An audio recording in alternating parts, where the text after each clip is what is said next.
하나님께서 이처럼 사랑하신 분들과 함께하는 오성춘 목사의 오늘의 묵상을 시작하겠습니다. 오늘의 제목은 예수님을 따라 섬기는 종으로 삽시다. 오늘의 말씀은 빌립보서 2장 5절에서 11절입니다. 너희 안에 이 마음을 품으라. 곧 그리스도 예수의 마음이니 그는 근본 하나님의 본체시나 종의 형체를 가져 사람들과 같이 되셨고 죽기까지 복종하셨으니 곧 십자가에 죽으심이라. 아멘. 너희 안에 이 마음을 품으라. 곧 예수 그리스도의 마음이니. 하나님의 말씀입니다. 단순히 예수님의 마음을 우리 마음에 가지란 뜻이 아닙니다. 예수님이 인격이 우리 인격이 되고 예수님의 삶이 우리 삶이 되라는 것입니다. 예수님은 하나님의 본체이셨습니다. 그러나 하나님의 본체를 비우시고 종의 형체를 가졌습니다. 예수님은 종으로 살았고 종으로 죽으셨습니다.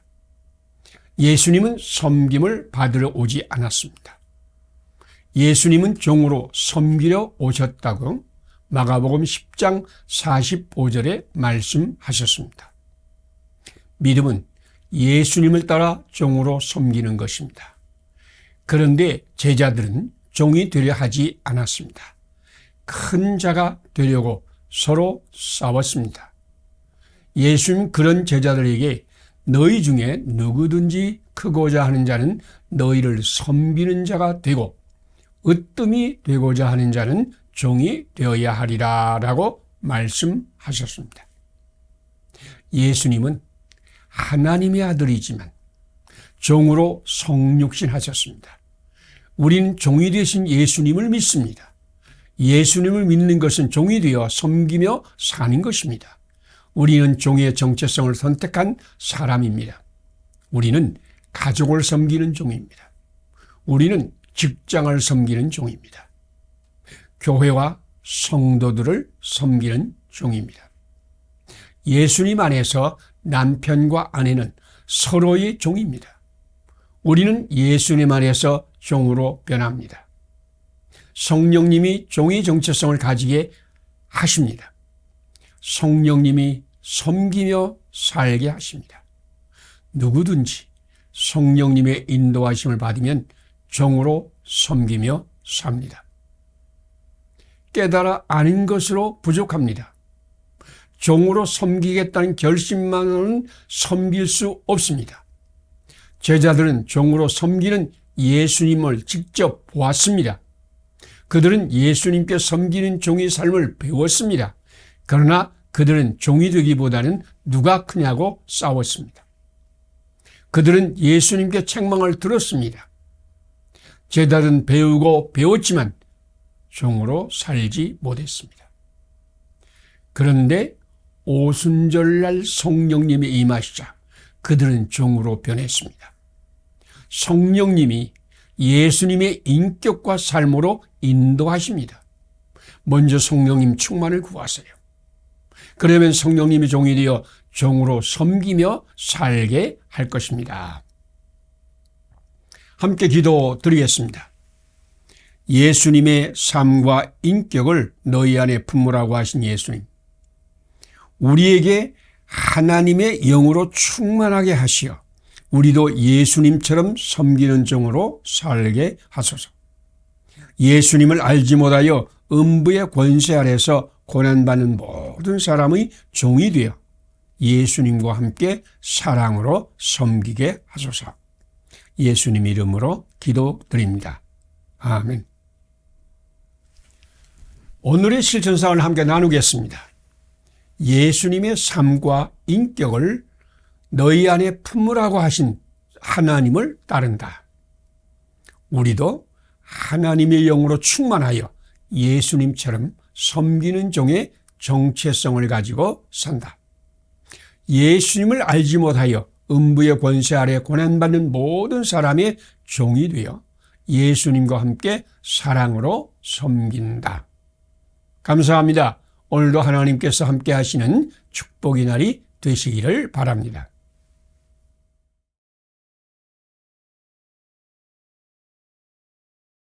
하나님께서 이처럼 사랑하신 분들과 함께하는 오성춘 목사의 오늘의 묵상을 시작하겠습니다.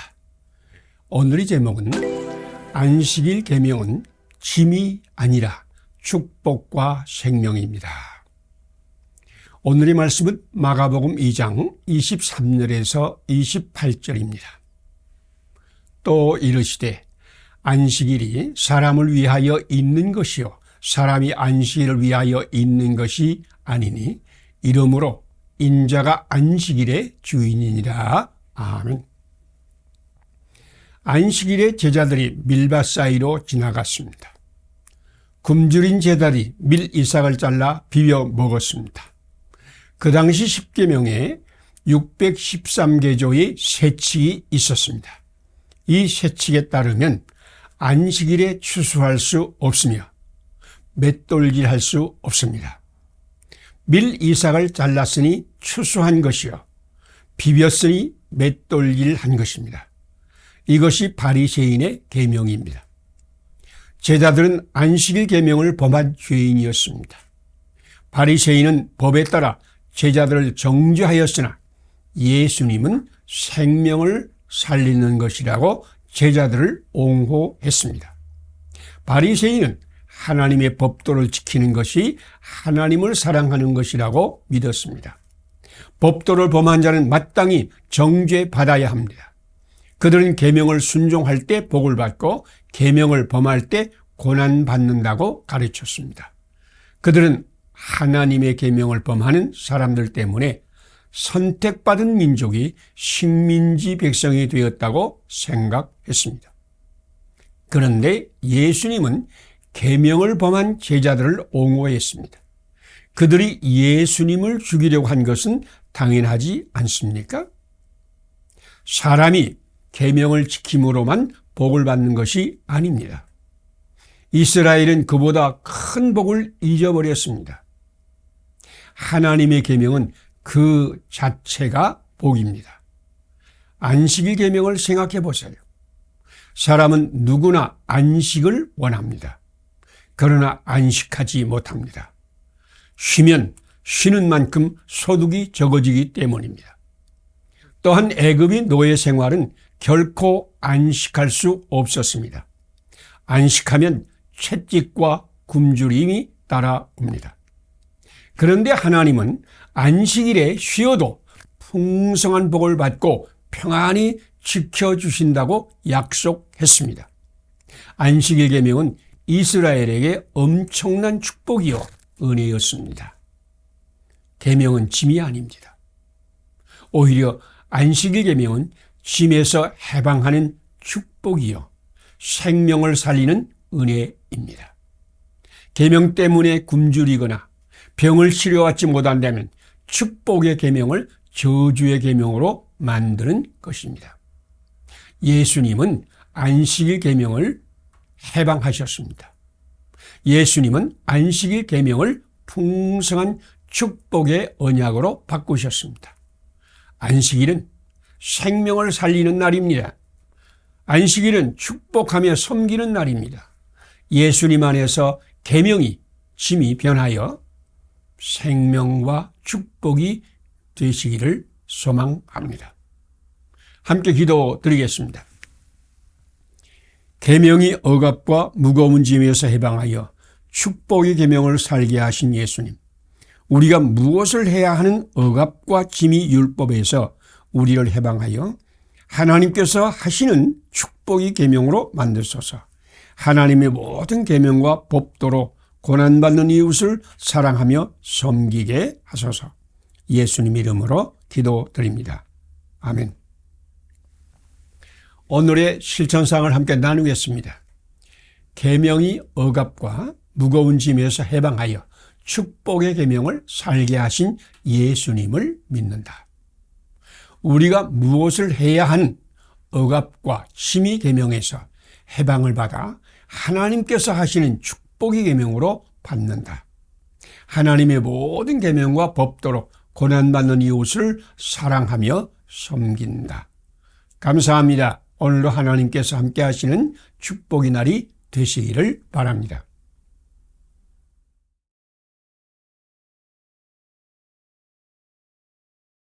하나님께서 이처럼 사랑하신 분들과 함께하는 오성춘 목사의 오늘의 묵상을 시작하겠습니다.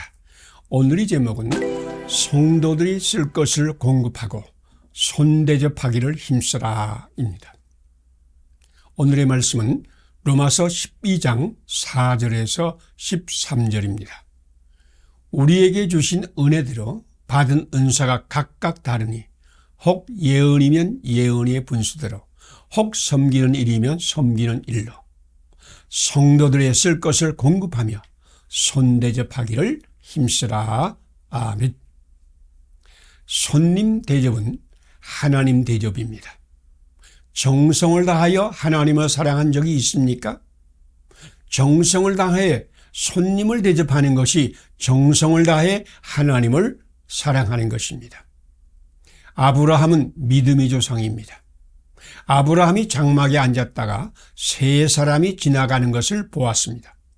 그는 달려가 몸을 땅에 굽혀 그들을 영접하고 정성을 다해 그들을 대접했습니다. 그들의 발을 씻고 나무 아래 쉬게 하고 떡과 기름지고 좋은 송아지를 대접했습니다. 그 나그네들은 하나님과 천사들이었습니다. 그는 정성을 다해 나그네를 대접함으로 하나님을 대접하였습니다.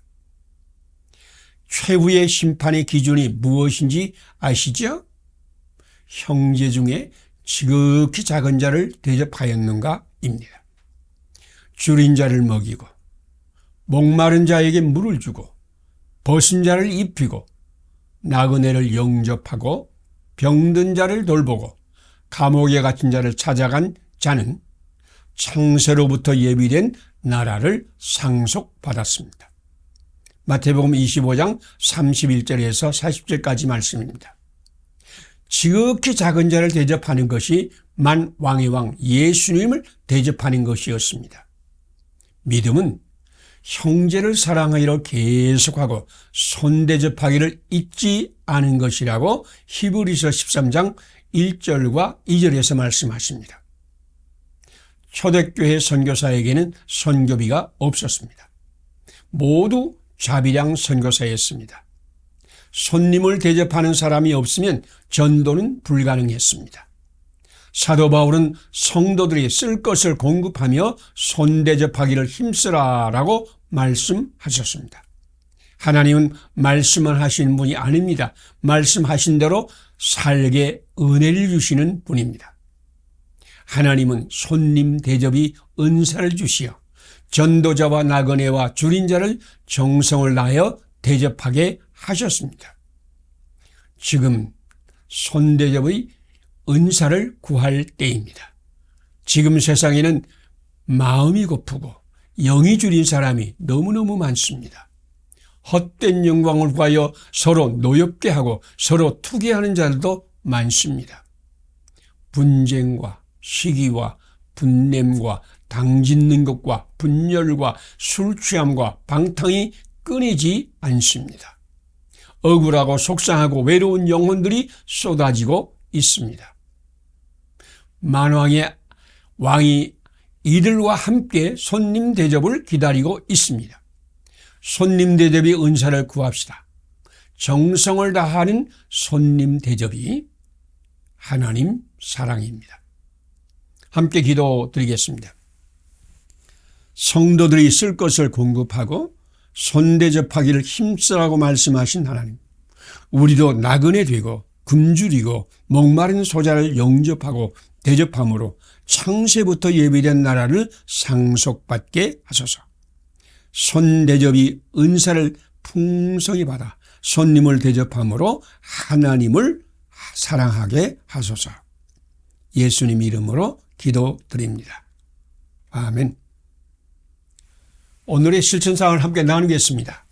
성도들이 쓸 것을 공급하고 손대접하기를 힘쓰라고 말씀하신 하나님께 순종한다. 우리도 나그네 되고 굶주리고 목마른 소자를 영접하고 대접하여 창세로부터 예비된 나라를 상속받는다. 손대접의 은사를 풍성히 받아 손님을 대접함으로 하나님을 사랑한다. 감사합니다. 오늘도 하나님이 함께 하시는 축복의 날이 되시기를 바랍니다.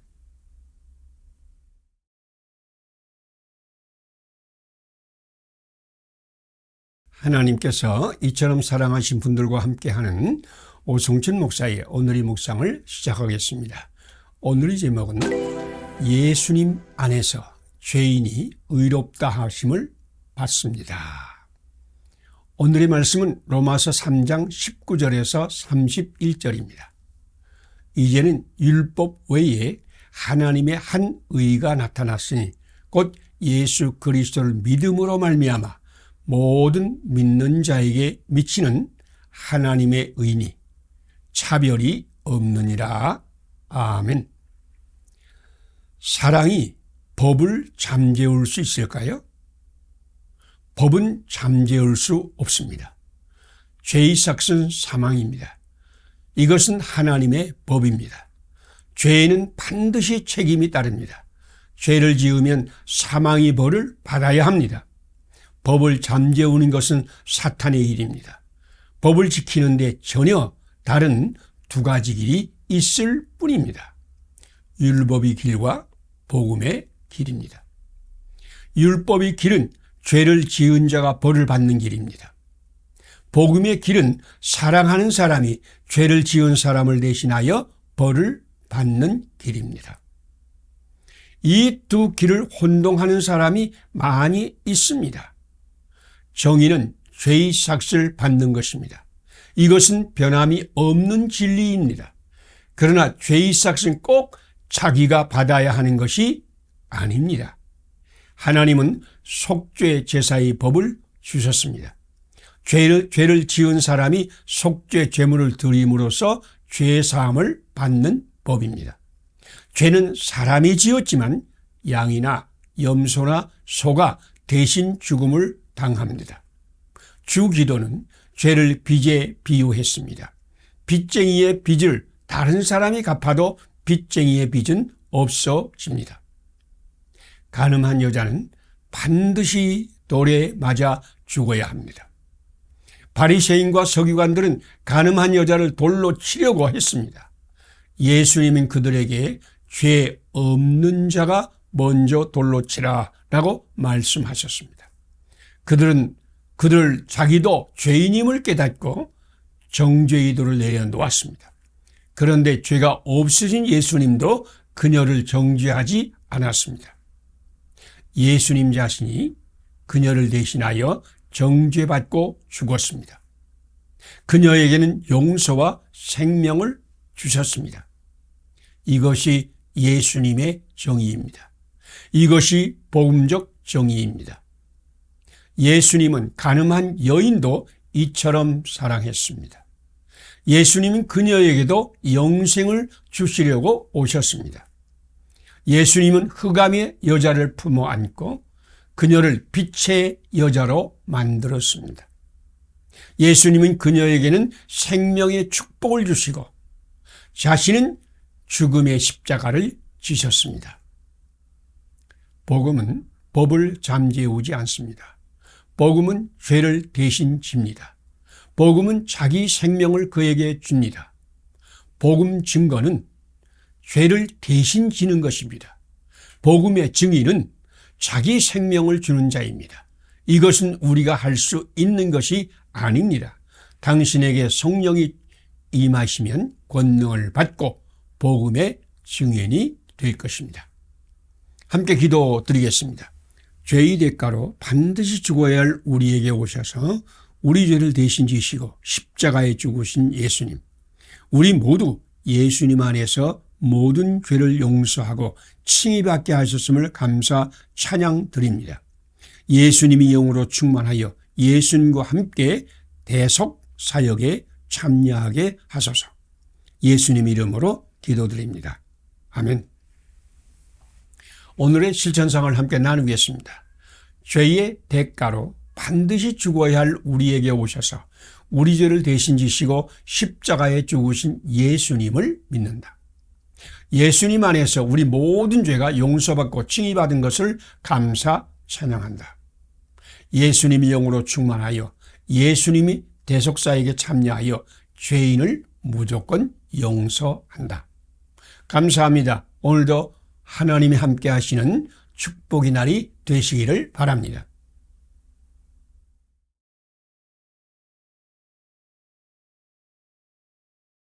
하나님께서 이처럼 사랑하신 분들과 함께하는 오성춘 목사의 오늘의 묵상을 시작하겠습니다. 오늘의 제목은 예수님을 믿음으로 하나님의 정의가 된다. 오늘의 말씀은 로마서 3장 9절에서 24절입니다. 그리스도 예수 안에 있는 속량으로 말미암아 하나님의 은혜로 값없이 의롭다 하심을 얻은 자 되었느니라. 아멘. 율법은 축복의 통로입니다. 이 율법책을 내 입에서 떠나지 말게 하며 주야로 그것을 묵상하여 그 안에 기록된 대로 다 지켜 행하라. 그리하면 내 길이 평탄하게 될 것이며 내가 형통하리라. 여호수아 1장 8절 말씀입니다. 그 율법을 즐거워하며 주야로 묵상하는 사람은 시냇가에 심은 나무가 철을 따라 열매를 맺으며 잎사귀가 마르지 않음 같으니 그가 하는 모든 일이 형통하리로다.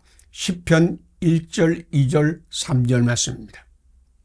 율법을 지켜 행할 때 하늘문이 열리고 축복이 인생을 삽니다.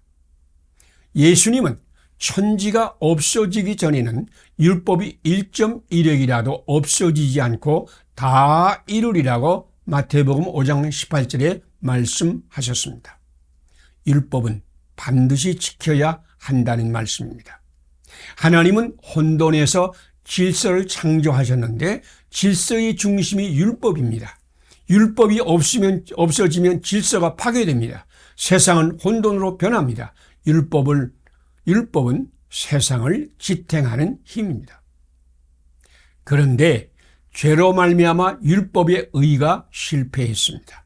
의는 없나니 하나도 없으며 율법이 행위로 그 앞에 의롭다 하심을 얻을 육체가 없나니 그래서 이제는 율법 외에 다른 하나의 하나님의 의가 나타났습니다. 그것은 예수 그리스도를 믿음으로 말미암아 모든 믿는 자에게 미치는 하나님의 의입니다. 자기의 죄를 자기가 갚는 것은 율법의 의입니다. 그런데 예수님이 우리 죄의 값을 대신 갚으셨습니다. 십자가는 예수님이 우리 죄를 대속하신 속죄 제물입니다. 율법대로 죄의 삭은 사망입니다. 그런데 하나님은 그들을 이처럼 사랑하셨습니다. 하나님은 독생자 예수님으로 모든 죄인의 죄를 속량하게 하셨습니다.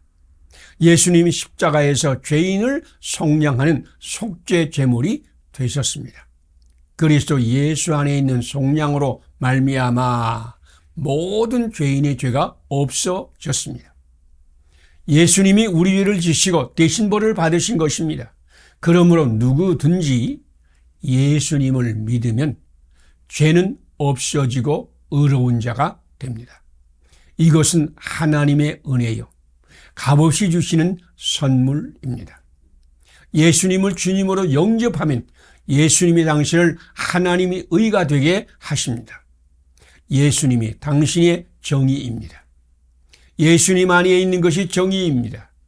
예수님 믿음으로 예수님 안에서 하나님의 정의가 되기를 소망합니다. 함께 기도드리겠습니다.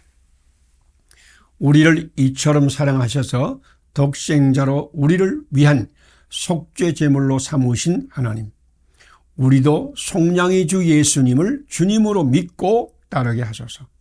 예수님 안에서 우리 모든 죄악이 씻어지고 우리로 하나님의 의가 되게 하소서. 예수님 안에서 하나님의 정의가 되게 하소서. 예수님 이름으로 기도드립니다. 아멘. 오늘의 실천사항을 함께 나누겠습니다.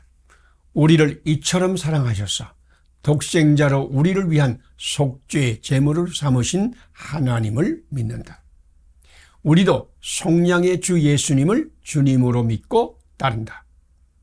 예수님 안에서 우리도 모든 죄악이 씻어지고 우리도 하나님의 의가 되게 한다. 예수님 안에서 하나님의 정의가 된다. 감사합니다. 오늘도 하나님이 함께 하시는 축복의 날이 되시기를 바랍니다.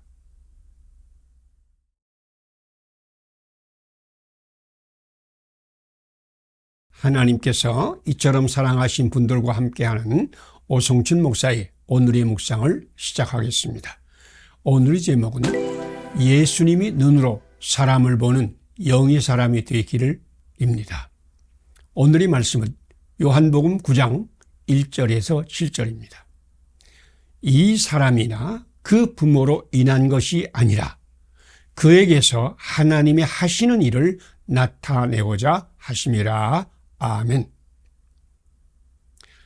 영의 눈이 열리면 귀신과 천사를 본다는 사람이 있습니다. 그러나 영적인 눈은 하나님을 보는 눈입니다. 성령님을 받을 때 열리는 눈입니다. 제자들은 육신의 눈으로 사람들을 보았습니다. 그들은 예루살렘에 구걸하는 시각장애인을 보자 이 사람이 맹인으로 태어난 것이 누구의 죄로 인함입니까? 자기의 죄입니까? 그 부모이니까? 라고 물었습니다. 육신의 눈은 호기심의 눈입니다. 장애인의 아픔과 고난을 보지 못합니다. 외모는 보지만 중심은 보지 못합니다. 맹인의 중심을 본다는 것은 무엇입니까? 장애는 몸만 위축할 뿐 아니라 마음과 인격도 위축합니다. 예수님 당시 시각장애인은 공적인 활동을 못하며 사람 대접을 받지 못하며 평생 구걸하는 고난과 아픔의 인생이었습니다. 나는 사람이 아니라 벌레여 짐승이라 라는 탄식과 절망이 떠나지 않았습니다. 깨어진 컵에서 물이 새어나오듯이 장애인에게서는 생명의 능력이 빠져나와 메마르고 거친 광야 인생이 됩니다. 이것을 보는 것이 중심을 보는 것입니다. 예수님은 그 시각장애인의 중심을 보았습니다. 이 사람이나 그 부모로 인한 것이 아니라 그에게서 하나님이 하시는 일을 나타내고자 하심이라. 예수님은 그 사람이 외모를 보지 않았습니다. 예수님은 시각장애인의 고난과 아픔과 저주를 보았습니다. 그리고 그를 이처럼 사랑하시는 하나님을 보았습니다. 예수님은 또한 그의 눈을 고쳐 광명을 주시고자 하는 하나님의 사랑을 보았습니다. 그래서 그는 하나님의 뜻대로 그에게 세상의 빛이 되게 하셨습니다. 당신이 만나는 사람마다 자기 몫이 십자가를 지고 있다. 그들을 존중하라. 클라인벨 목사님의 말씀입니다. 장애인뿐 아니라 사람마다 자기 십자가를 지고 삽니다. 하나님은 그들을 이처럼 사랑하십니다.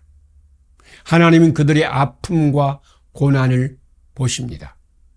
하나님은 그들에게 하늘의 복을 주시고자 합니다. 하나님이 보는 것을 함께 보는 눈이 영적인 눈입니다. 하나님께서 하실 일을 함께 하는 사람이 영적인 사람입니다.